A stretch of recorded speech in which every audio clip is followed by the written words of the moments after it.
Let me ask you about where you are as a business then. Right. I was looking at the details, operating loss this year, but where are you versus your expectations of where you want it to be? Pro forma for last year, revenues were up about 50% and profit was about 100%, and EPS up almost tripled. So a really good start, but from small acorns, or from acorns, oak trees grow. So a very strong start in both the content side of the business and the programmatic side of the business. And we're in the sweet spot of the business in terms of digital advertising, which, as you know, here at Bloomberg, is growing about, 20% a year, whereas the general advertising and marketing services market is probably only up about 2 or 3%. And you see the big holding company groups sort of struggling to get significant top-line growth. And how much are you looking to do M&A, talking of holding company groups? Media Monks, Mighty Hive? Well, how much do you grow through that We started with nothing. Derriston was a £2 million shell. We injected Media Monks and then combined with Mighty Hive on Christmas Eve. So early days, but we'll continue to make acquisitions. We've got 2 little infill acquisitions, one in Latin America and one in Europe that we'll be doing shortly.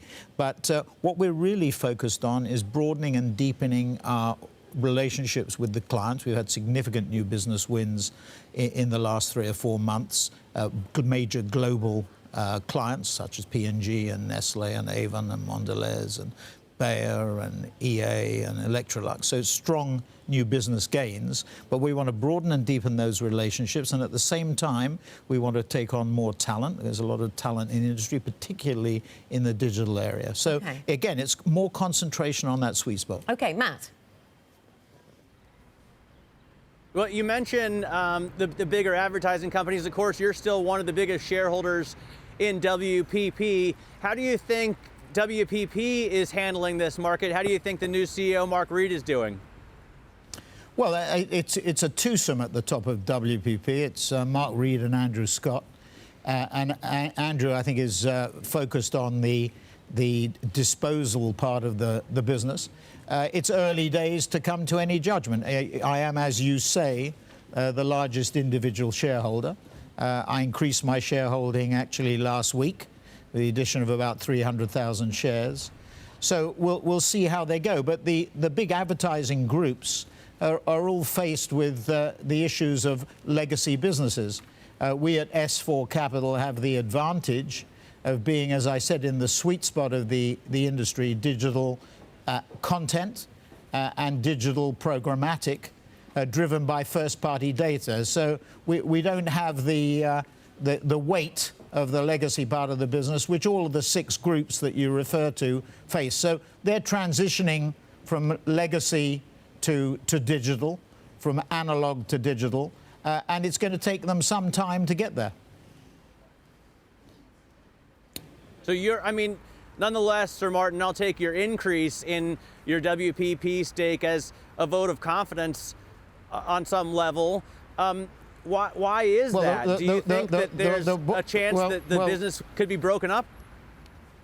Well, no. The board finally saw sense and agreed to allocate the shares that were due under the EPSP, which is one of the incentive programs, which will continue for some time. So that increase in my shareholding came through allocation under those plans. But we'll see how they develop. I'm more focused now on S4 Capital and its growth, and its focus, as I said, on this holy trinity, as we call it, of first-party data driving content, digital content, and driving digital media planning and buying. And those are the 3 areas where, if you looked at WPP, for example, or Omnicom or Publicis or any of the other groups, you would see the growth. The overall growth of the industry, as I said, was about 2 or 3%. But the digital part of the business, which is 20% of the industry as a whole, and about 40% of major multinational and global clients, their budgets, that is growing at 20%, and that's where we're focused on. Can I ask you about Brexit then? Yes. Clearly, it's a big week in the Brexit conversation. We'll get some clarity perhaps this week. How much do you think Brexit uncertainty is weighing on investment, either by your business in the UK or by your clients? I think we've sort of become immune to it. I mean, this uncertainty has existed, for 2 years, 2.5 years, and this is nothing new. And as I said to you before we started, Yeah, I would like to see further delay. I would like to see the vote postponed. So more delay would be better than her deal? Well, I do think so. If we can get the best possible arrangements with the EU, or a second referendum, whatever the way through is. But I don't think rushing headlong into an arrangement, rushing it, something of such fundamental importance.